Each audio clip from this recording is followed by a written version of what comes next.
পায়খানার সাথে টাটকা রক্ত যাচ্ছে, রক্তের রং একদম লাল, টাটকা রক্ত।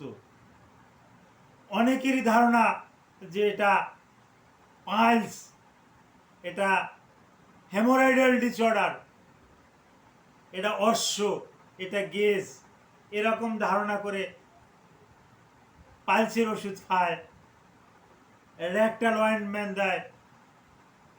এটা সম্পূর্ণরূপে একটা ভুল সিদ্ধান্ত, সম্পূর্ণরূপে একটা ভুল পদ্ধতিতে চলে যায়। আসলে এই রোগটার নাম বেসিলারি ডিসেন্ট্রি।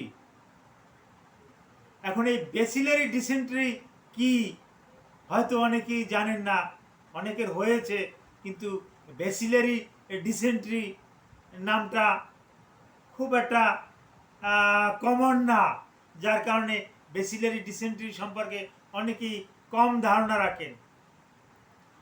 এই ভিডিওতে আমি বেসিলারি ডিসেন্ট্রির উপরে কিছু গুরুত্বপূর্ণ আলোচনা করব।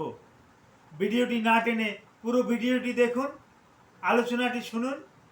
বেসিলারি ডিসেন্ট্রি সম্পর্কে আপনি জানতে পারবেন।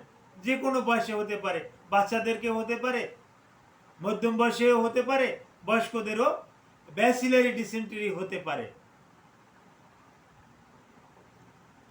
আসসালামু আলাইকুম রহমতুল্লাহি ওয়া বারাকাতুহু। আমি ডাক্তার মীর শহীদুল ইসলাম। আমার চেম্বার ঐতিহ্যবাহী শেখঘাট, শুভেচ্ছা 255, সিলেট। জি গুগলে গিয়ে ডাক্তার মীর শহীদুল ইসলাম কথাটি লিখে সার্চ দেওয়া মাত্রই আমার সম্পর্কে বিভিন্ন তথ্যাদি পেয়ে যাবেন আমার একটা ভিজিটিং কার্ডও। ভিজিটিং কার্ড পাওয়ার পর ওখানে কিউআর কোডটা আপনি স্ক্যান করে যদি আপনি আপনার টাইম নিয়ে যদি আপনি রেখে দেন, যে কোনো বিপদে আপদে যে কোনো সময় হোয়াটসঅ্যাপ, ইমো এতে যদি আপনি কল দেন, মেসেঞ্জারে যদি আপনি কল দেন, আমাকে কিন্তু পেয়ে যাবেন। আমি কল রিসিভ করি এবং রিসিভ করে আপনাদেরকে কিন্তু একটা ভালো একটা পরামর্শ দিয়ে থাকি। এ পর্যন্ত আমার ভিডিও যারা দেখেছেন, আমাকে কল দিয়ে কেউ বিমোহিত হয়েছে, আমাকে কল দিয়ে কেউ ভালো একটা পরামর্শ পায় নাই। আশা করি এরকমের কথা কেউ বলতে পারবে না। অর্থাৎ যেই কল দেখ না কেন, আমি কিন্তু যদি ফ্রি থাকি আর কল রিসিভ করেই থাকি, তাহলে তাকে কিন্তু ভালো একটা পরামর্শ দেই। দরকার হয় 5 মিনিটও পর্যন্ত আমি আলোচনা করি। সাধারণত রুগীর আমি চিনি না, জানি না, এই সমস্ত রুগীর আলোচনা 1 মিনিট 2 মিনিটের বেশি অন্য কোনো ডাক্তাররাও কিন্তু করে না, কিন্তু আমি 5 মিনিট 7 মিনিটও আলোচনা করি। এই রকমের ইতিহাস কিন্তু আমার আছে। জি দর্শক শ্রোতা, আলোচনা করতেছিলাম ব্যাসিলারি ডিসেন্টারি। এই ব্যাসিলারি ডিসেন্টারিটা কি? এই ব্যাসিলারি ডিসেন্টারিটা একটা জীবাণু দেওয়া হয়, জীবাণুটার নাম সিগেলা। এটা ইকোলাইর থেকে একটু পাওয়ারফুলি একটা ব্যাকটেরিয়া। ইকোলাইর নামটা অনেকে শুনছেন, এই ইকোলাইর থেকেও পাওয়ারফুলি একটা ব্যাকটেরিয়া, যেটার নাম সিগেলা। এই সিগেলা দিয়া ব্যাসিলারি ডিসেন্টারি তথা রক্ত আমাশা হয়ে থাকে। এটা যে কোনো বয়সে হতে পারে, শিশুদেরও হতে পারে, বয়স্ক লোকেরও হতে পারে, মধ্যম বয়সেরও হতে পারে। কি কারণে এই ব্যাসিলারি ডিসেন্টারি হয়ে থাকে? 3টা কারণে ব্যাসিলারি ডিসেন্টারি হয়ে থাকে। শুনুন কারণ 3টি। নাম্বার 1, আপনি যদি বিশুদ্ধ পানি যদি না খেয়ে থাকেন, আপনি যদি নোংরা পানি খেয়ে থাকেন, ওই নোংরা পানির মাধ্যমে কিন্তু এই সিগেলা আপনার শরীরে কিন্তু প্রবেশ করতে পারে। নাম্বার 2, আপনি যদি পরিষ্কার পরিচ্ছন্ন খাবার না খেয়ে থাকেন, দূষিত খাবার যদি খেয়ে থাকেন, বাসি পচা খাবার যদি খেয়ে থাকেন, ওখান থেকেও এই সিগেলা আপনার ইন্টেস্টাইনে ছড়িয়ে পড়তে পারে।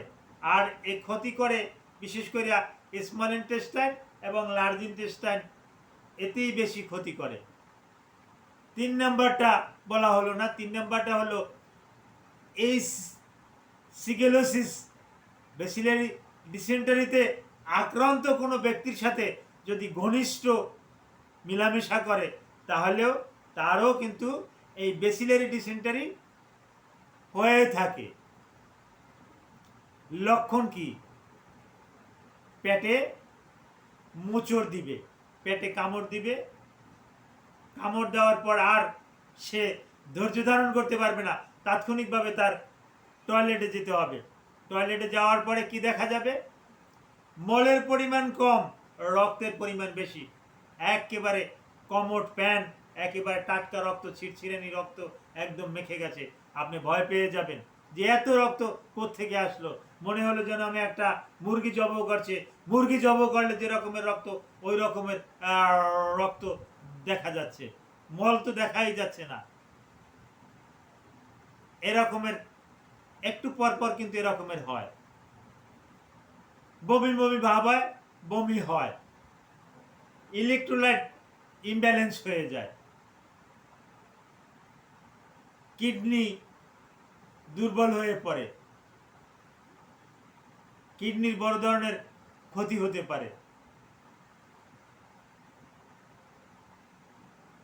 আর আপনাকে করতে হবে কি? এই তো সমস্যা, এর জন্য আপনাকে করতে হবে কি? আপনাকে করতে হবে রিহাইড্রেশন সল্ট, অর্থাৎ ওরাল স্যালাইন। এটা বয়স্ক লোক হলে প্রতিবার পায়খানার থেকে আসার পর আধা লিটার পানির ভিতরে একটা ওরাল স্যালাইন তৈরি করে একবারে খেয়ে নিতে হবে। শিশুদের কতটুকু খাওয়াতে হবে? 1 বছর বা তার নিচে যদি হয় তাহলে 4 চামচ দিয়ে 10 চামচ 20 চামচ এরকমের খাওয়াতে পারেন। অর্থাৎ রুগীর ডিহাইড্রেশনের উপরে ওর স্যালাইনটা কিন্তু দিতে হবে। আর যদি এই ডিহাইড্রেশনটা পরিমাণ বেশি থাকে তাহলে রুগী একেবারে ক্লান্ত হয়ে যায়, ইলেকট্রোলাইট ইমব্যালেন্স হয়ে যায়, তখন তাকে আমরা আইভি ফ্লুইড দিয়ে থাকি। আইভি ফ্লুইডের ভিতরে অতি সংক্ষেপে বলতেছি যে এটা কলেরা স্যালাইন, কলেরা স্যালাইন নামে পরিচিত। এই কলেরা স্যালাইনটাই আমরা দিয়ে থাকি। এর ভিতরে অনেক উপাদান আছে, সোডিয়াম, পটাশিয়াম, ক্লোরাইড, এগুলো কিন্তু এই কলেরা স্যালাইনে থাকে। তো কলেরা স্যালাইন আমরা দিয়ে থাকি। আর আর কি কি চিকিৎসা আমরা দিয়ে থাকি? যে এখানে ভালো মানের একটা অ্যান্টিবায়োটিক দিতে হবে। এখানে কুইনোলোন ডেরিভেটিভ ভালো কাজ করে, যেমন নেলিডেক্সিস অ্যাসিড। এই নেলিডেক্সিস অ্যাসিড 6 আওয়ারলি 500 mg, ভালো একটা রেসপন্স পাওয়া যায়। অফ্লোক্সাসিন, এখানে কিন্তু একটা ভালো একটা রেসপন্স পাওয়া যায়। এসপারফ্লোক্সাসিন, এখানে একটা ভালো রেসপন্স পাওয়া যায়। মক্সিফ্লোক্সাসিন, এটা দিয়েও কিন্তু চিকিৎসা করা সম্ভব। জেমিফ্লোক্সাসিন অতি অত্যাধুনিক একটা ভালো মানের চিকিৎসা। কুইনোলোন ডেরিভেটিভে যদি রোগীর সমস্যা থাকে তাহলে তাকে ম্যাক্রোলাইট দিয়েও চিকিৎসা করা যায়। রোগসিথ্রোমাইসিন, ইরিথ্রোমাইসিন, অ্যাজিথ্রোমাইসিন, এটা দিয়ে চিকিৎসা করলে ভালো একটা রেসপন্স পাওয়া যায়।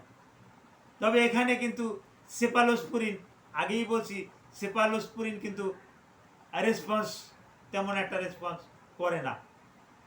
কারণ এই সিগুলার অ্যাগেনিস্টে কুইনোলোন ডেরিভেটিভ, ম্যাক্রোলাইট যে একটা ভালো ফল পাওয়া যায়, এই ফলটা কিন্তু আপনি এই সেপালোস্পুরিন দিয়ে কিন্তু আপনি পাবেন না। আর আপনি প্রতিবার পায়খানা করার পর এই যে হাতের হাত, এগুলো ভালোভাবে এরকম এরকম এরকম এরকমের করে ভালো করে আপনি ডিটারজেন্ট দিয়ে, সাবান দিয়ে, হ্যান্ড স্যানিটাইজার দিয়ে ভালো করে ধুয়ে নেবেন। প্রতিবারে শোষ করার পর। আর বেসিলারি ডিসেন্টারি সম্পর্কে আপনার যদি আরও বিস্তারিত কোনো তথ্য জানার ইচ্ছে থাকে, এই ভিডিওর কমেন্ট বক্সে কমেন্ট করবেন, আমি আপনাদের কমেন্টের উত্তর দিব। Thank you all.